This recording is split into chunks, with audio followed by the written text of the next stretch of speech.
Assalamualaikum warahmatullahi wabarakatuh. Saya Tarisa Ardianti, kelas Agribisnis B, NIM 200 321 100 117. Video ini dibuat untuk memenuhi tugas UAS atau ulangan akhir semester mata kuliah aplikasi komputer.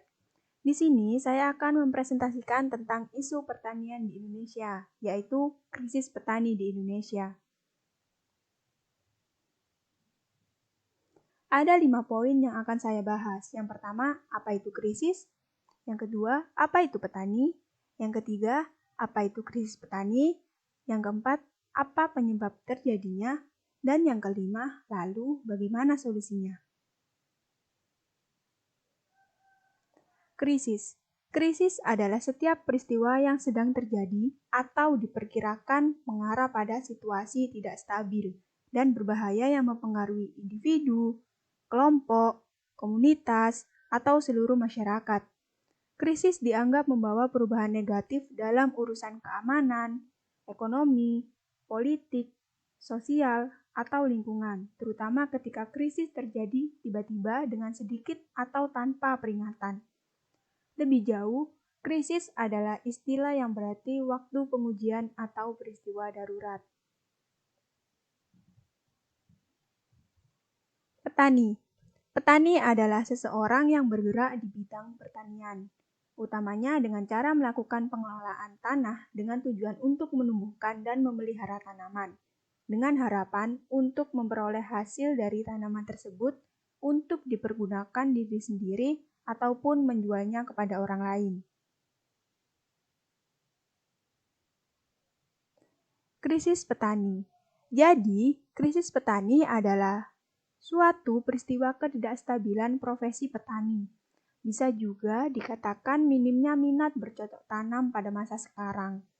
Pada masa sekarang, profesi petani dipandang sebelah mata dan diabaikan. Pada kenyataannya, petanilah orang yang berjasa untuk negeri dalam bidang pangan.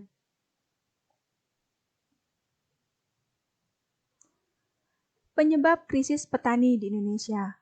Penyebab krisis petani di Indonesia ada 2 faktor, yaitu faktor internal dan faktor eksternal. Faktor internal adalah faktor yang disebabkan oleh kondisi internal individu atau sektor pertanian yang kurang memberikan daya tarik kepada para pemuda untuk bekerja di pertanian. Faktor-faktor tersebut antara lain: 1. Luas lahan sempit dan status kepemilikan lahan. Sebagian besar di desa, terutama di perkotaan, luas lahan sangatlah sempit, bahkan ada yang tidak ada sama sekali. Kedua, sektor pertanian kurang memberikan praktis sosial kotor dan beresiko. Yang ketiga, ketidakcocokan antara kualitas pendidikan dan kesempatan kerja yang tersedia di desa. Yang keempat, anggapan pertanian beresiko tinggi, sehingga kurang memberikan jaminan tingkat, stabilitas, dan kontinuitas pendapatan. Banyak sekali orang yang menganggap pertanian itu memiliki resiko yang sangat besar, padahal hal tersebut bisa diatasi dengan kita mencoba menggali informasi dengan baik dan benar. Yang kelima, tingkat upah dan pendapatan di pertanian tinggi. Dibandingkan dengan sektor industri, sektor pertanian memiliki upah yang lebih sedikit. Yang keenam, diversifikasi usaha non-pertanian dan industri pertanian di desa kurang atau tidak berkembang. Yang ketujuh, belum ada kebijakan insentif khusus untuk petani muda atau pemula. Yang kedelapan, terbatasnya akses dukungan layanan pembiayaan dan penyuluhan pertanian. Dan yang terakhir, terbatasnya infrastruktur produksi seperti air, listrik, jalan, dan telekomunikasi.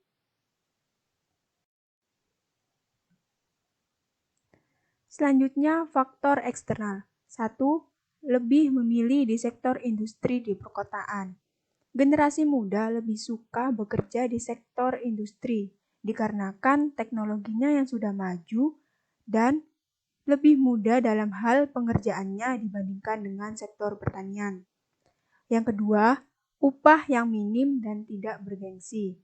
Di sektor pertanian belum ada insentif yang jelas sehingga membuat upah yang minim.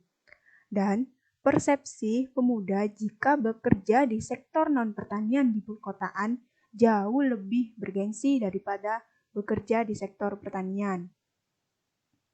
Yang ketiga, memilih pekerjaan yang sesuai pendidikan.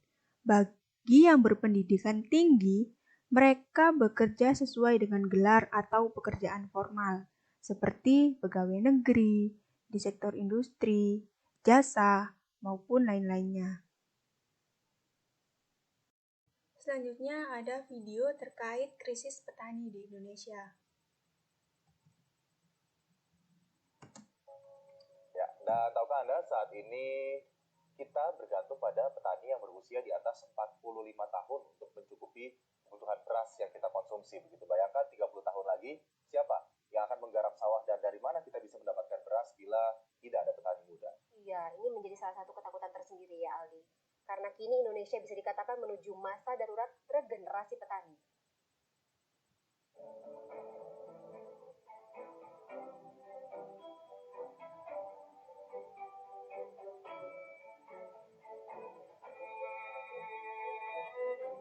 Terdapat hampir 200 perguruan tinggi dengan studi pertanian di Indonesia yang tiap tahunnya meluluskan ribuan mahasiswa. Namun tidak bisa dipungkiri, sebagian besar mahasiswanya belum mau berkontribusi aktif di bidang pertanian, apalagi menjajal menjadi petani muda ketika lulus nanti. Ingin cepat mendapat uang dan tuntutan orang tua menjadi alasan mereka bimbang terjun di pertanian. Yang pasti kalau langsung pulang untuk membangun pertanian, itu saya tidak dulu. Ya, mungkin mengumpulkan modal dulu saya. Seperti itu. Institut Pertanian Bogor sebagai salah satu pusat pendidikan pertanian di Indonesia pun tidak menampik mereka kesulitan mencetak petani-petani muda. Saya nggak menyalahkan mereka karena mereka ya memang harus mereka belajar memang untuk memperbaiki nasib yang lebih baik begitu kan ya. Dan kebetulan memang dengan wirausaha tani yang memang on farm gitu memang tidak menjanjikan itu, jadi ya tidak salah juga. Tetapi kemudian yang menjadi penting adalah paling hanya sebagian aja dari mereka ya yang masuk mau terjun untuk ini. Yang menjadi penting adalah kemudian tetap menitipkan, kalau saya istilahnya menitipkan sejuil hati mereka untuk berpihak pada pertanian Indonesia. Badan Pusat Statistik dalam sensus pertanian tahun 2013 memaparkan data yang miris terkait regenerasi petani muda di Indonesia. Terjadi kecenderungan makin tinggi pendidikan seseorang, maka makin enggan terjun di bidang pertanian. Tak heran, petani Indonesia sebagian besar hanya tamatan sekolah dasar yang sulit menerapkan sistem pertanian modern. Bahkan dari 26 juta petani, 65%-nya berumur di atas 45 tahun. Hanya 10% saja yang masih berusia produktif di bawah 35 tahun. Ternyata bukan hanya sebatas kendala di pemodalan dan kepemilikan lahan saja. Degradasi minat anak muda untuk mau turun ke sawah sudah sangat besar. Ini terbukti hanya 30% anak muda dari keluarga petani yang mau terjun ke sawah meneruskan usaha turun-temurun keluarganya. Kecilnya ketertarikan ini diamini seorang pemilik tanah di Indramayu, Jawa Barat. Anak-anaknya tidak ada yang berminat jadi petani. Menurut saya pribadi, saya memberikan kebebasan kepada anak-anak. Apakah dia mau jadi petani, mangga. Dia tidak jadi petani, saya tidak memaksa. Kalau dulu saya masih ada, katakanlah, intervensi lah dari orang tua. Harus jadi petani saya itu.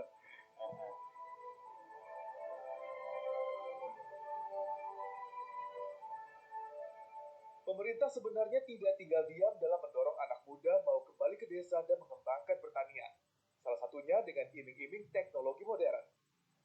Kita beri bantuan alat mesin traktor roda 4, alat panen. Nah itu kita lakukan namanya brigade arsip. Itu kita harapkan anak-anak muda.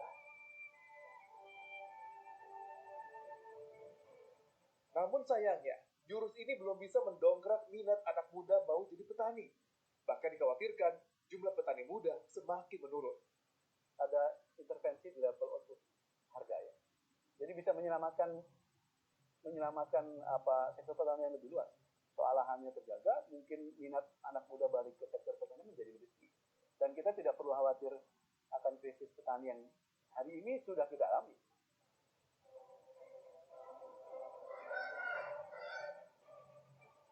Semua sepakat, kedaulatan pangan harus dicari agar mandiri dari impor. Tapi apabila tidak ada regenerasi petani, Indonesia nampaknya semakin dekat menjadi negara pengimpor beras karena tidak ada yang mengerjakan sawah. Dan negara agraris yang dulu santer digaungkan bisa saja hanya menjadi bagian sejarah. Ruli Kurniawan, Indramayu.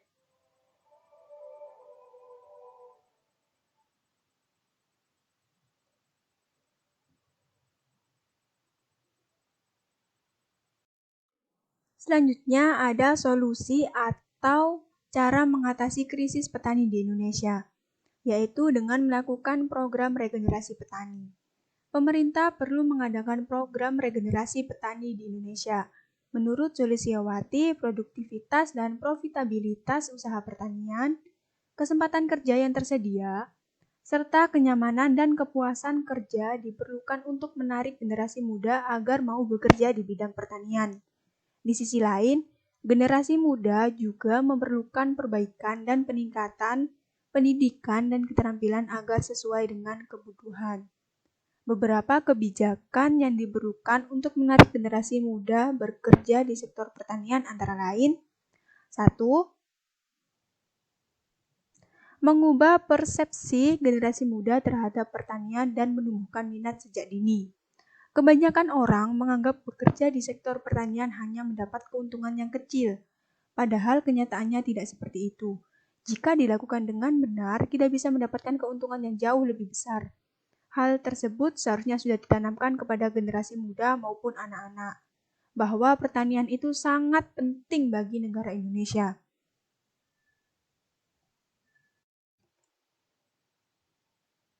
Yang kedua, inovasi teknologi dan pengembangan usaha untuk menarik minat pemuda bertani atau berkebun di lahan-lahan perkotaan maupun desa. Aplikasi teknologi baru juga sangat diperlukan guna mendukung usaha pertanian dan menarik minat generasi muda. Selain itu, dalam mengatasi kondisi lingkungan yang tidak menentu, perlu adanya teknologi pertanian digital sesuai dengan zamannya. Tidak hanya itu, diperlukan pula pengembangan usaha agribisnis yang berkelanjutan di desa, sehingga di desa tidak hanya berpaku pada kegiatan on-farm, tapi juga sampai ke kegiatan yang bersifat pengolahan hasil pertanian. Yang ketiga, insentif khususnya kepada petani muda atau pemula yang ingin memulai usaha di bidang pertanian. Adanya kebijakan pemberian insentif kepada petani muda dalam hal penguasaan tanah, pemerintah harus memastikan orang yang akan menjadi petani memiliki lahan. Kegiatan pemberian sertifikat tanah pertanian diperlukan atau dilanjutkan terutama bagi petani muda yang mampu menunjukkan prestasinya di usaha pertanian.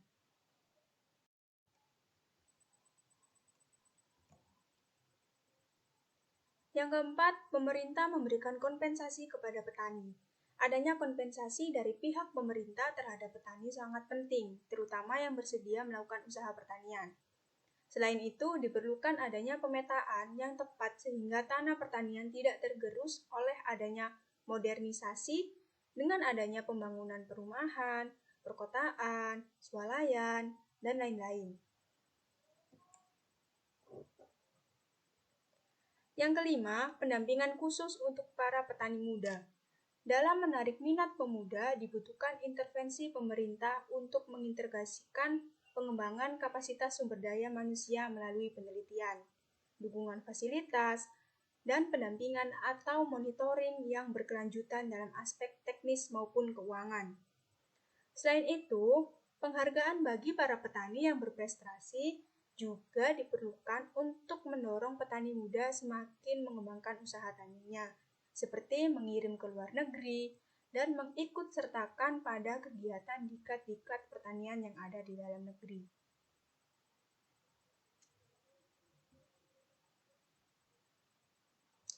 Sekian presentasi dari saya. Apabila ada salah kata, saya mohon maaf. Terima kasih. Wassalamualaikum warahmatullahi wabarakatuh.